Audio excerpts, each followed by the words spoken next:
no? Lahat po tayo ay nagpaplano. No? We all make plans. At lahat po tayo ay nagpaplano ng maganda.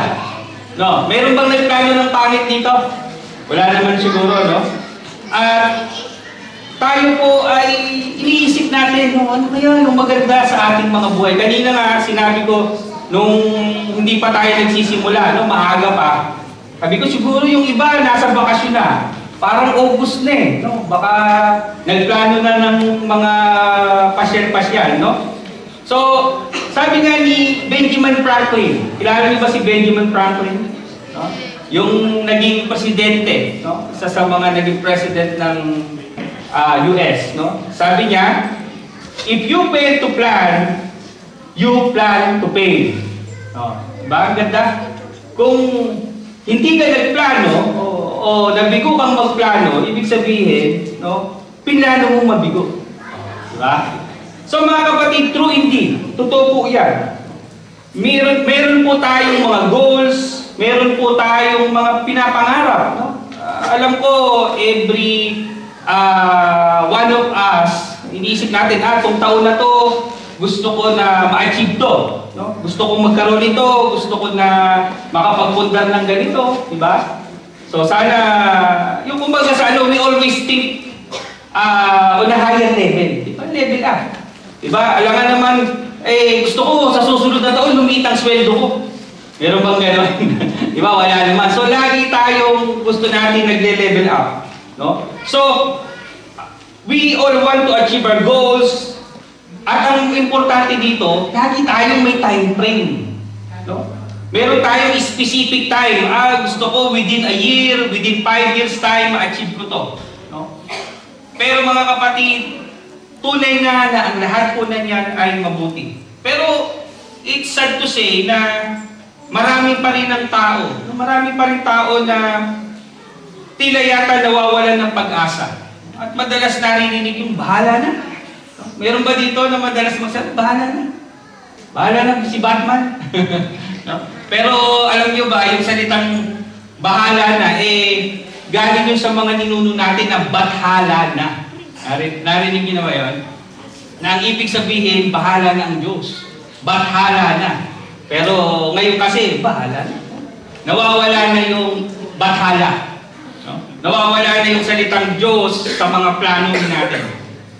Kaya nga mga kapatid, dumarating man ang mga kawalan ng pagtitiwala, pag-asa, mga kabiguan, nabibigo man ang ating mga plano, ang Diyos ay may plano pa rin. Di man nangyayari sa panahon na gusto natin, ngunit ang Diyos po kailanman ay hindi mabibigo. Tayong lahat ay tumayo, samahan niyo po akong muli sa pananalangin. Aming Diyos, aming Amang makapangyarihan sa lahat, muli po nagpapasalamat kami sa kaloob ng buhay. Salamat po Panginoon sa pagkakataon na pwede po kayong sambahin sa lugar ito. Patawarin niyo po kami sa aming mga nagawang kasalanan, sa aming mga kahinaan. Matutunan nawa namin Panginoon na magtiis at maghintay sa inyong plano sa aming mga buhay. At magtiwala sa inyo na ang gusto mo ang siyang pinakamahusay sa aming mga buhay. Gabayan niyo po kami, Panginoon, sa aming pakikinig. Makita namin ang aming kalagayan, Panginoon. Makita namin ang aming sitwasyon, Panginoon, na magdudulot sa aming Panginoon ng tamang pagsunod at pagbabago sa aming mga buhay. Makita po namin ang mensaheng ito upang ma-apply namin sa aming pang-araw-araw na pamumuhay. Muli po, ito po ang aming samot panalangin sa pangalan ng inyong anak na si Jesus at sa patuloy na paggabay ng inyong Santong Espiritu. Amen. Makakaupo na po tayo. So mga kapatid, ang ating pong teksto ay madalas po nating marinig. No? Jeremiah 29 verse 11, pero ating pong bibigyan ng background, no? Babalikan po natin kung ano talaga, kung bakit humantong diyan sa Jeremiah 11, no?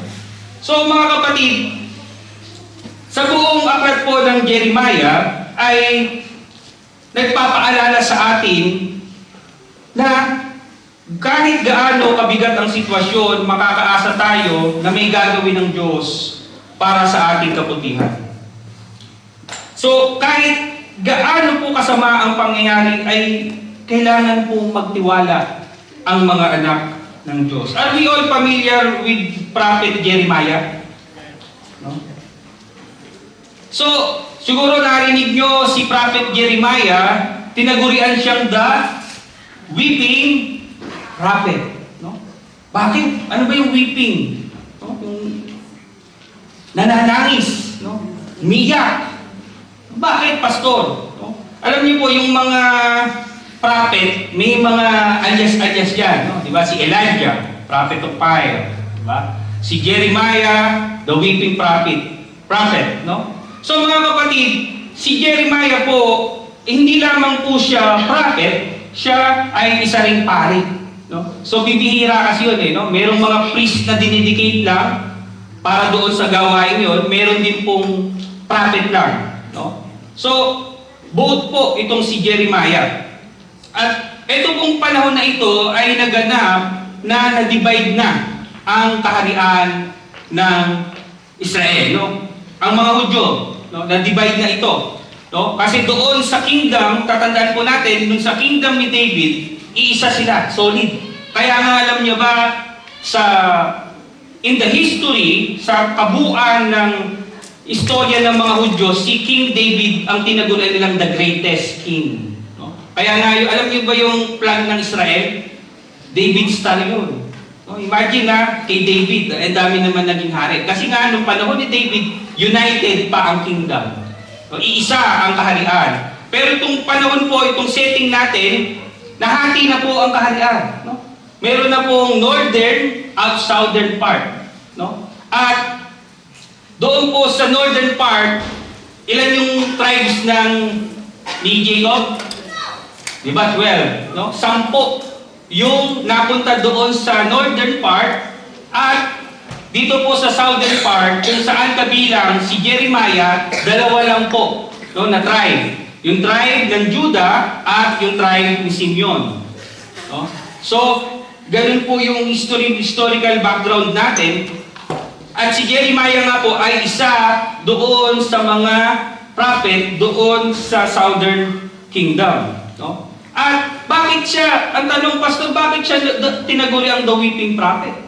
Kasi nga mga kapatid, yung pong northern part, no, ng Israel, no? Yung kingdom of Israel, yun po ay nasakop na ng Assyrians. At dito, sa panahon ni Jeremiah, nagbabanta na rin na masira yung southern kingdom through the Babylonians. No? Yung northern kingdom sinakop ng Assyrian, itong southern naman ay sasakupin ng Babylonian. No? So mga kapatid, yun nga, kaya siya patuloy na nananawagan ay baka sapitin natin, no? Sasapitin natin, mga kapatid. Sabi niya, lagi siyang nagko-call upon the people to repentance. No? So, baka tanungin din natin, mga kapatid, akala ko ba bayang pinili ang Israel? Pero bakit po nangyari ang mga bagay na iyon sa kanila? God let these things to happen, to punish them from their sins. Ito po ay kaparusahan sa kanilang mga kasalanan. At ano po yung kasalanan nila? Alam niyo ba, the greatest sin of the people of Israel is idolatry. Idolatry. Sabihin, pastor, ano ba yan? Yung ba yung mga merong riburi-bulto, may mga santo-santo ba yan? Noong unang panahon, mga kapatid, yung sin of idolatry, hindi lamang po doon. Hindi lamang yung Baal worship, kung hindi po nawala na ang tunay na kahulugan ng pagsamba sa Diyos. Marami na silang pinaprioritize. Akala natin yung idolatry noong araw, ganoon yung pamamaraan, mga kapatid. In our modern times, ang idolatry lagana po.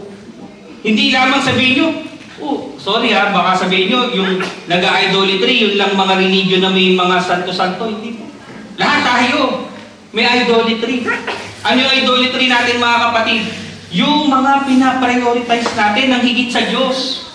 Yun po yung idolatry.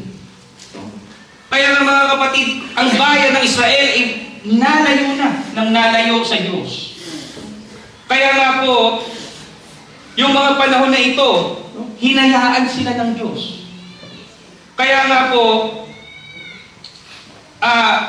all the days, imagine, alam niyo ba si Jeremiah ay batang propeta?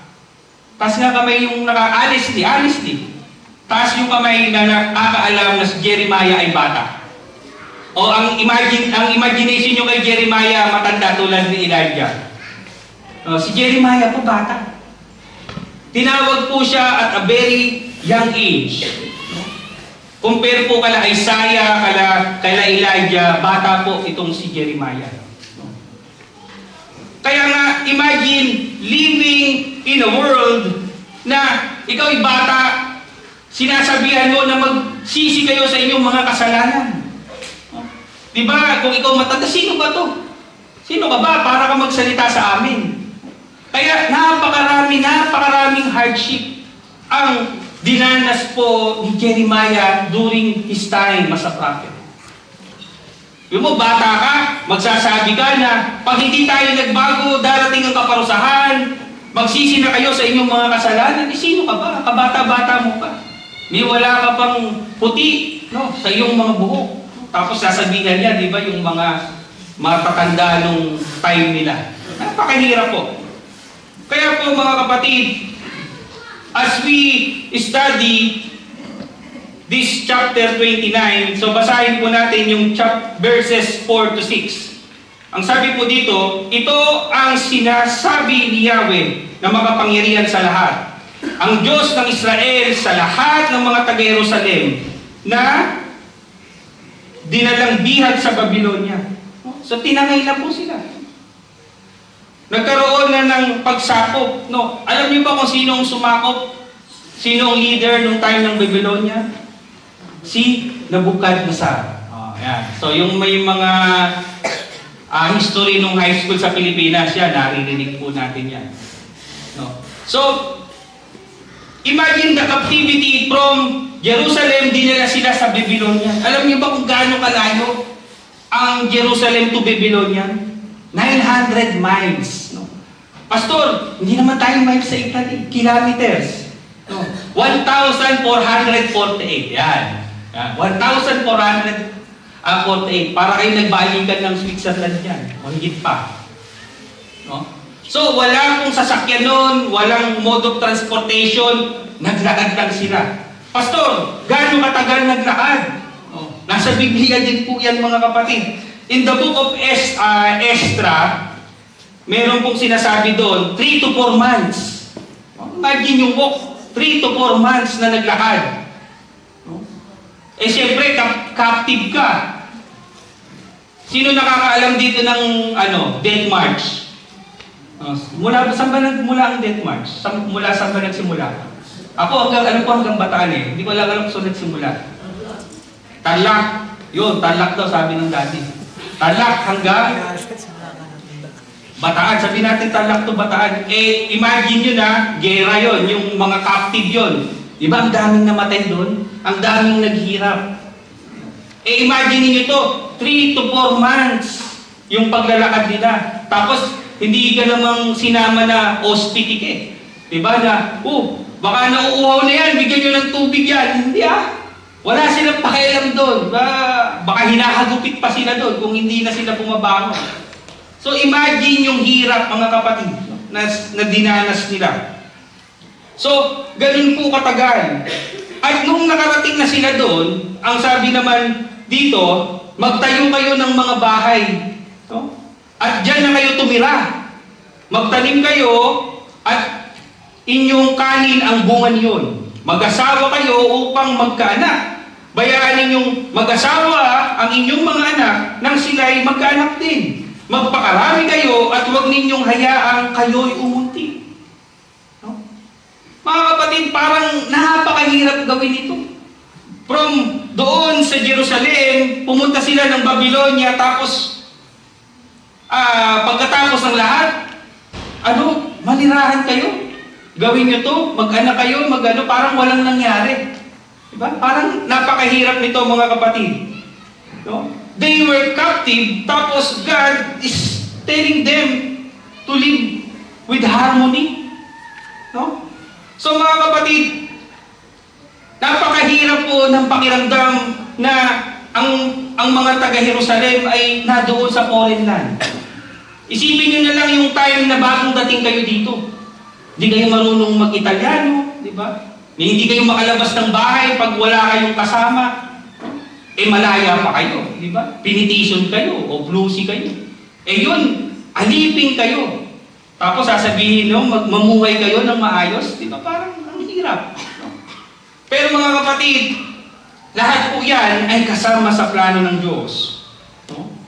Kaya nga po, dito, sa ating mga matatagal na dito, sino yung more than 10 years na dito?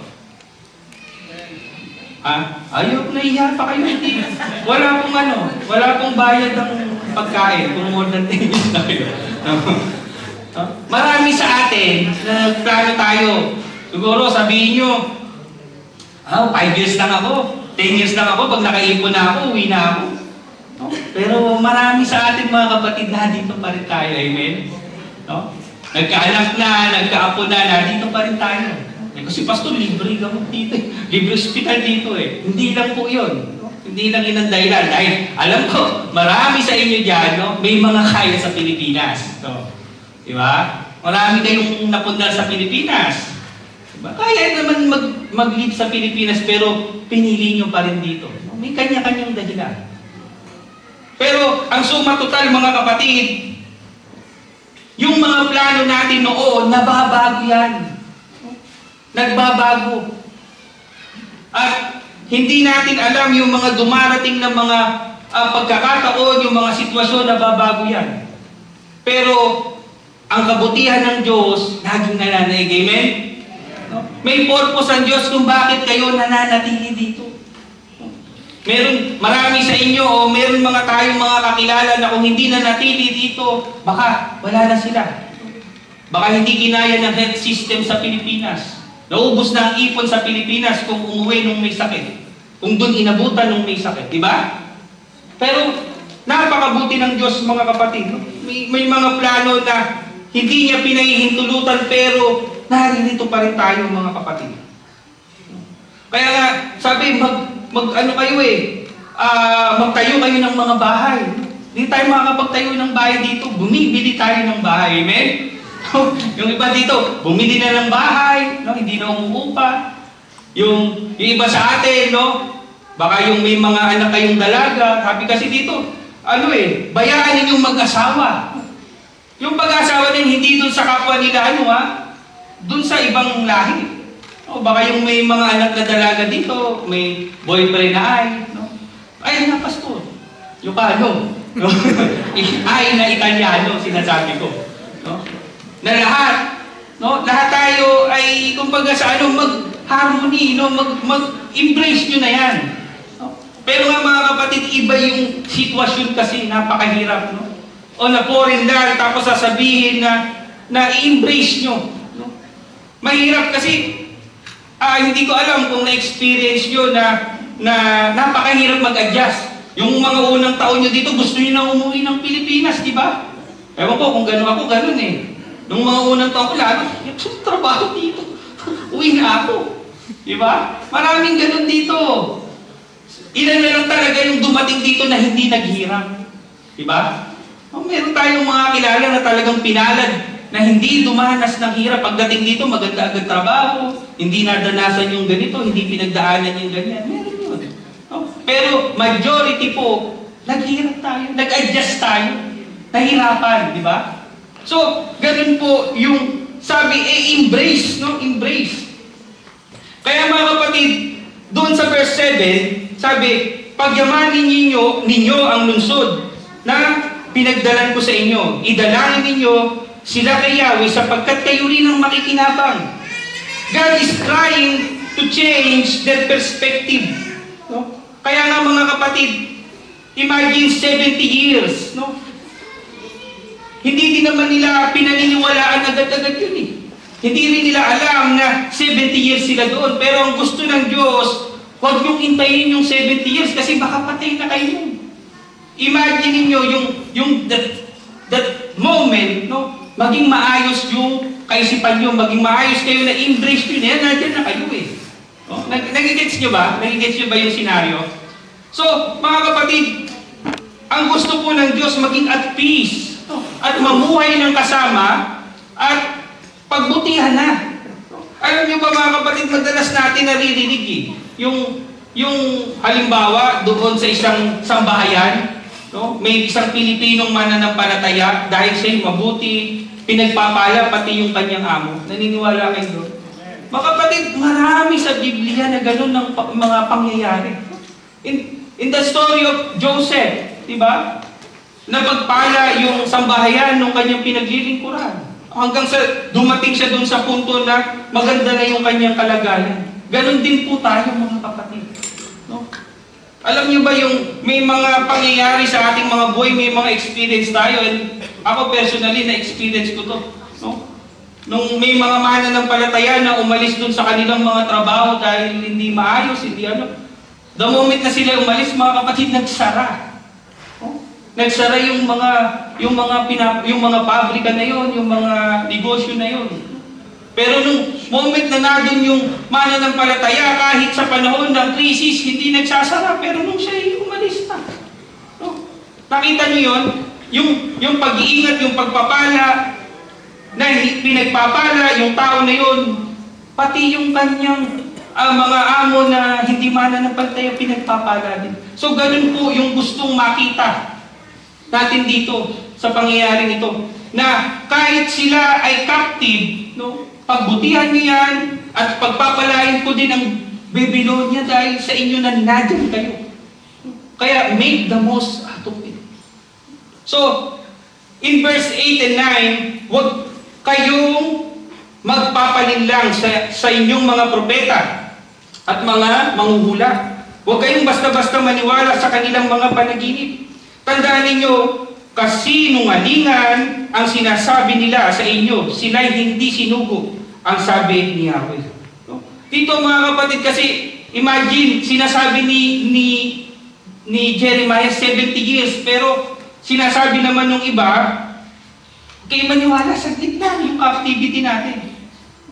Saglit lang na tayo maninirahan dito, babalik na tayo sa Jerusalem. So, marami pong nagbibigay ng false hope. No? In desperate times, di ba? Kaya nga, minsan sa ating mga Pilipino, kapag dumarating yung mga paghihirap, no? Yung may mga suliranin tayo, no? May mga narinig lang tayo. No? Uy, sabi dun sa ganito, hindi daw 5 years na lang. No? 5 years na lang daw yung residence. Dati 10 years, no? Ang dami-daming ang dami-dami nating pabago-bago man yung lady dito, ang dami nating naririnig ng mga ng mga sabi-sabi, hearsay, no? Pero pumunta tayo kasi doon sa mga talagang legal na mapagtatanungan, no? Andiyan si Pastor Hershey, yung patronato nila. Tanong kayo doon sa mga nakakaalam talaga, di ba? So ganun dito, in desperate times, no? Madaling maniwala ang mga tao doon sa mga sabi-sabi. Kaya nga maraming galit kay Jeremiah at pinagtangkaan yung kanyang buhay. No? Kasi nga, nagsasabi siya ng totoo. Di ba ganun tayo ngayon? Mas gusto nating marinig yung gusto lang nating marinig. No? Yung ayaw na nating pupunahin tayo. Ayaw na nating masasabihan. No? Mga kapatid, dito, in verse 28, mayroong propeta kasi si Hananiah, no? Na nagsabing 2 taon lang.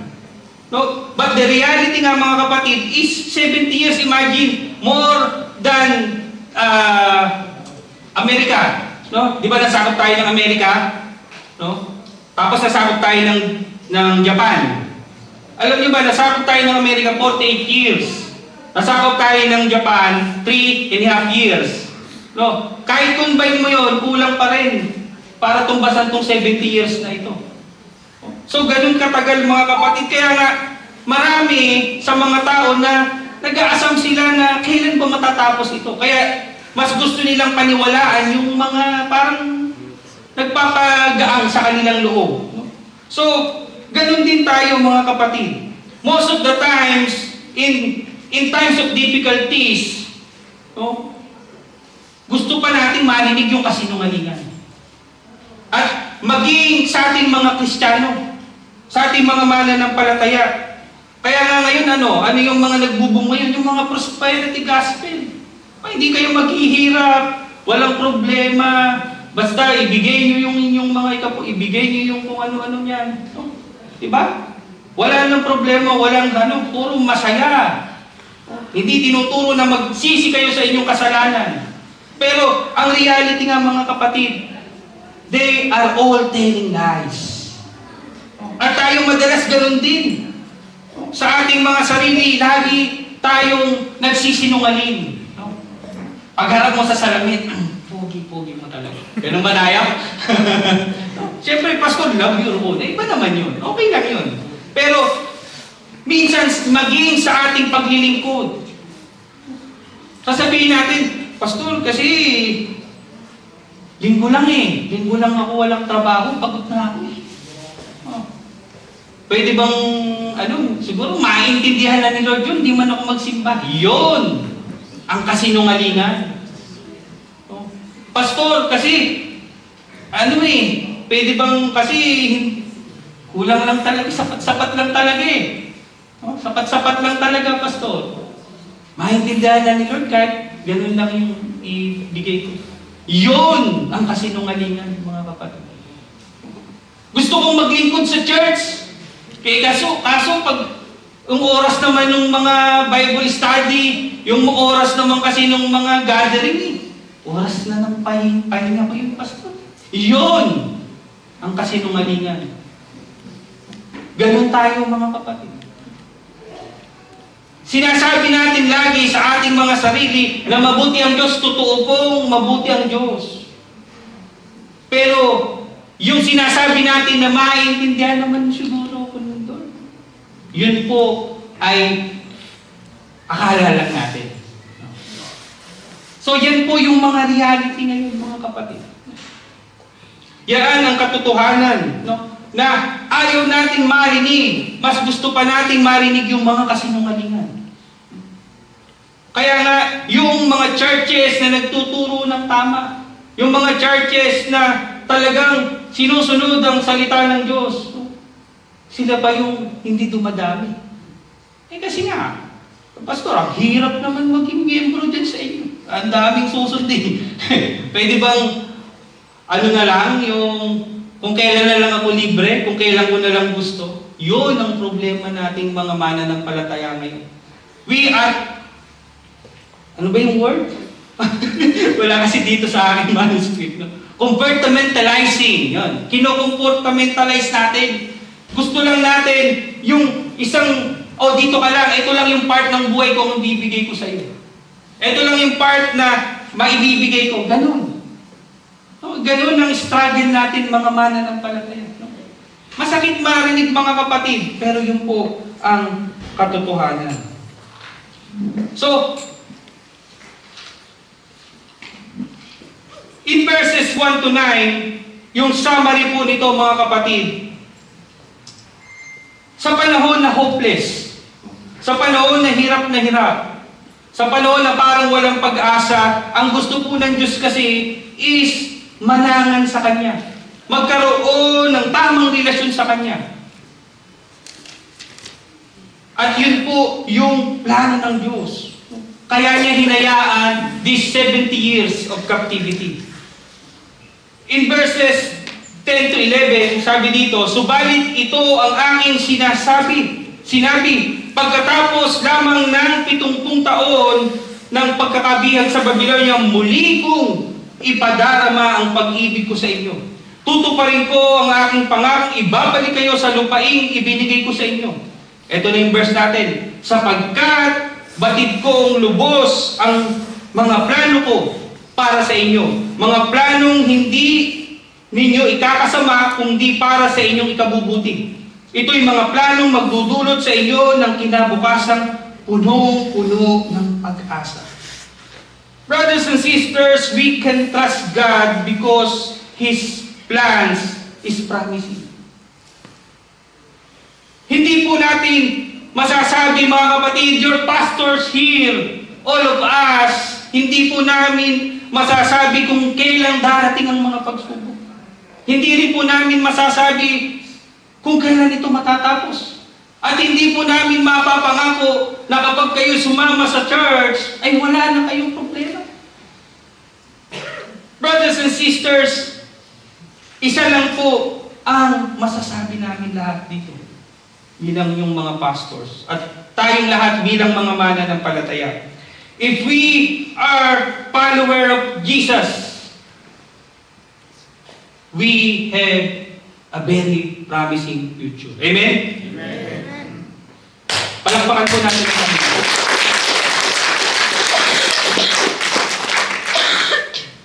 Jesus promised to forgive our sins. Jesus promised to make us a child of God. Jesus has promised to send His Spirit to comfort us.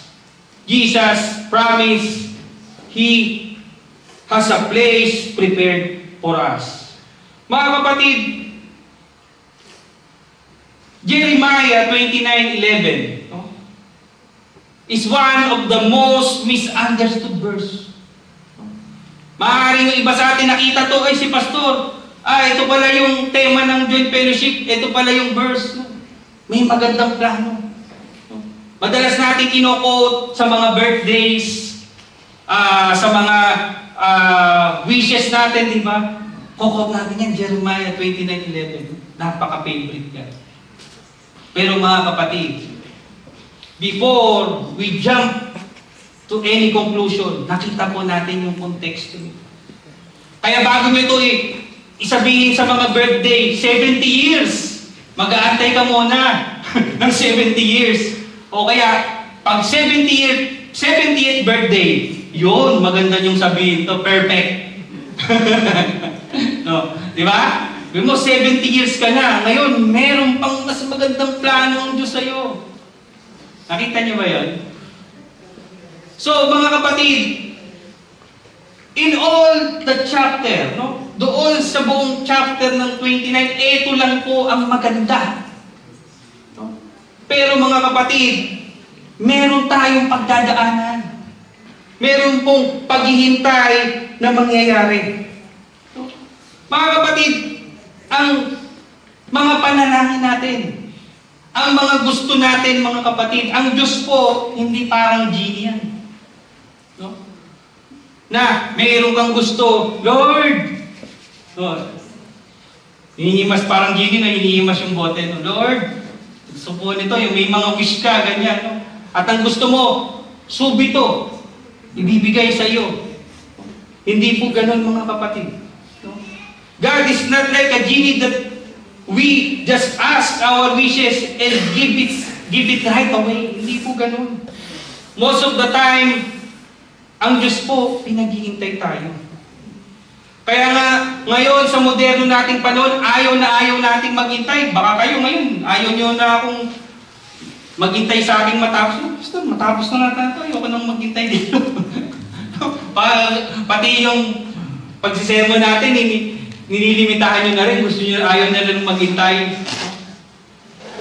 Yun ang culture natin ngayon. Ayaw na natin naghihintay. Ayaw natin maghintay sa pila.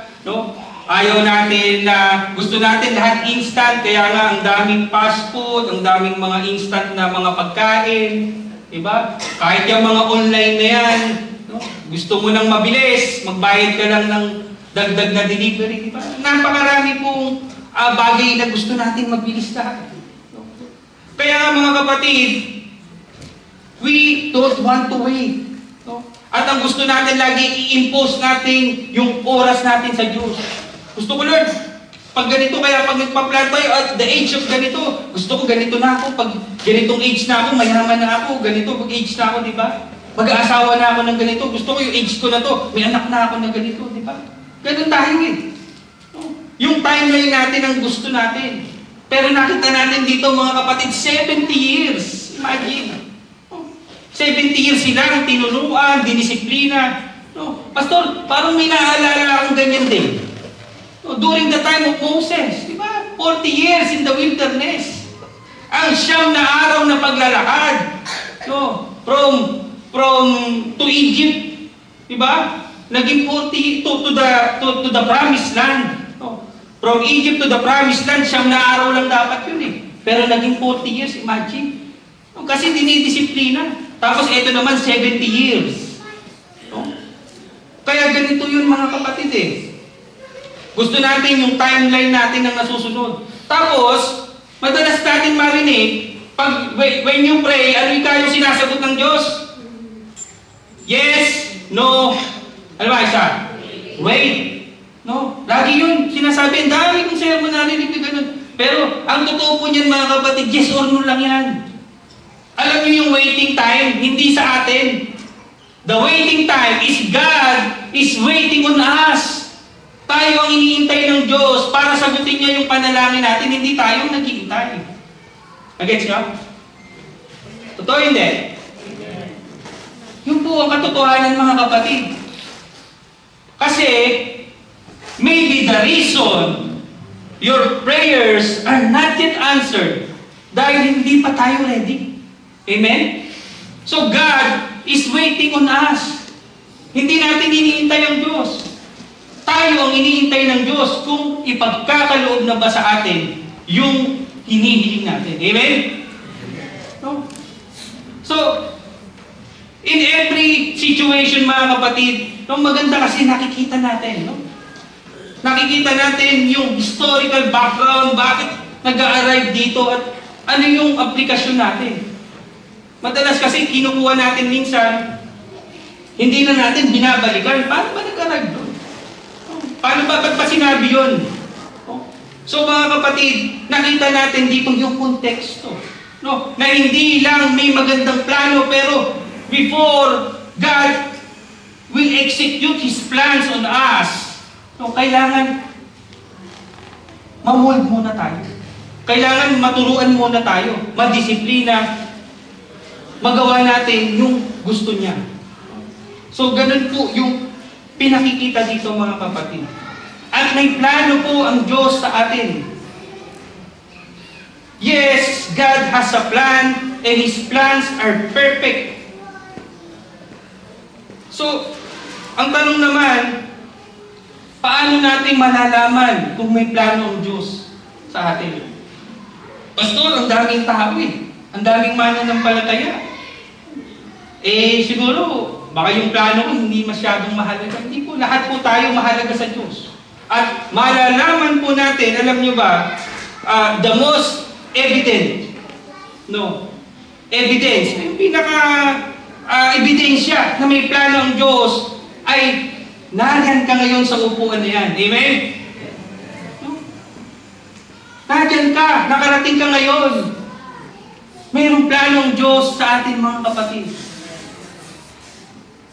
At yung plano na yan mga kapatid, meaning, patuloy ang kumikilos. His plans in our lives is still operative mga kapatid. Nangyayari. Kaya nga, kanina sabi, it's almost a year, sabi ng ating MC. Diba? Matagal bago tayo nagkita-kita muli. Maraming mga plano, pero hindi ito natupad. Sa pamunuan ng Christian Joint, ang daming mga plano sana, pero may mga sitwasyon na hindi po ito nangyari. Pero tulad po ng sinabi ko kanina, naririto kayo ngayon. At sa susunod nating pagkikita-kita, meron pong bagong pamunuan ang Christian Joint. At maaaring isa sa inyo na naririto ngayon, ang magiging bagong pangulo, officer, no? Na magkakaroon ng panibago, no? Na magkakaroon ng yung mga dating pinapangarap lamang noon, ng mga nagdaang pamunuan, through you, through every one of us, na naririto ngayon ay mag-i-execute. Amen? Kaya po laging may plano. Baka kailangan lamang nating mag-antay. Kailangan natin maaaring, sige, siguro, malungkot man sabihin, pero siguro, baka kailangan pahinga muna, ganyan-ganyan, mag-cool down muna, kahit hindi magandang isipin, pero nangyari po eh. Pero may plano po at marami pa tayong pagsasamahan ng mga panahon. At may plano po ang Diyos dito sa Christian Joint Fellowship of Bologna. Amen? So brothers and sisters, in verses 12 to 14, dito na po tayo, malapit na po tayong matapos. Kung maganap na ito, kayo'y tatawag, lalapit, at dadalangin sa akin, at diringgin ko naman kayo. Kapag hinanap ninyo ako inyong matatagpuan. Kung buong puso ninyo akong hahanapin, oo, ako'y matatagpuan ninyo, sabi ni Yahweh. At ibabalik ko ang inyong mga kayamanan, titipunin ko kayo mula sa lahat ng bansa at puok at na pinagdalan ko sa inyo, at ibabalik sa dakong pinagmulan ninyo bago kayo mabihag. So brothers and sisters, God is inviting us to have a relationship in the middle of hardship. Naririto ang Diyos, mga kapatid, kasama natin ang Diyos, pero meron po tayong dapat laging ginagawa. Tawagin siya, hanapin siya. Kasi nga mga kapatid, pag nandun na tayo sa end days, mga kapatid, may mga times, at darating ang time na kahit po tawagin siya, hindi na po siya sasagot. Matatapos, when the church will be raptured, mga kapatid, matatapos na rin yun. Dahil nga doon na yung church. Kaya, habang naririto tayo, mga kapatid, kailangan po natin gawin ang ating part, kailangan natin i-execute kung ano man yung purpose ng Diyos, kailangan natin mag-lean.